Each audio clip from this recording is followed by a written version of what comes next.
Welcome to News at NWU, your window to what's making headlines at our Northwest University. As always, it has been a busy few weeks for the Principal and Vice-Chancellor of the Northwest University, Prof. Bismarck Chobeka, as he once again showed why engaged leadership is instrumental in taking our university forward. On Wednesday, 24 July, the NWU hosted a breakfast for the Potchefstroom local business community where Prof. Chobeka shared the progress made by the Northwest University on ongoing initiatives, future aspirations, and to underline the importance of the university's partnerships with local businesses in driving economic growth and improving the lives of the communities we serve. The same day also saw Prof. Chobeka deliver the keynote address at the Nelson Mandela Memorial Lecture, which took place at the Mabatu Convention Centre in Mahikeng.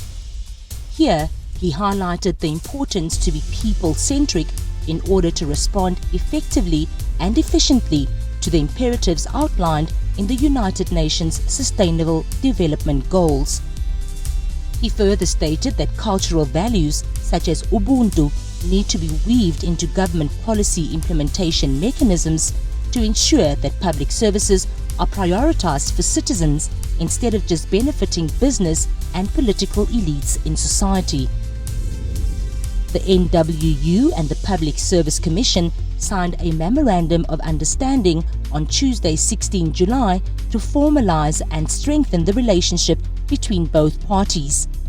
The Memorandum of Understanding will remain in force for a period of 5 years and will seek to bring together the NWU and Public Service Commission to collaborate in areas of mutual interest, such as the promotion of thought leadership, the production of relevant publications, and community engagement initiatives. In what is sure to be an exciting and informative day for all involved, the university will host the second Vice-Chancellor's Science Day at Taung in the Dr. Ruth Sigomotse Mompati district on 30 July. This event aims to engage rural communities through science-based activities that will see approximately 1,200 learners in grades 10 to 12 in attendance. What an inspiring initiative! With leadership of this caliber and an inexhaustible work ethic, there's no better example to emulate. Join us again next time as we look at how the NWU is shaping our country's future. It all starts here.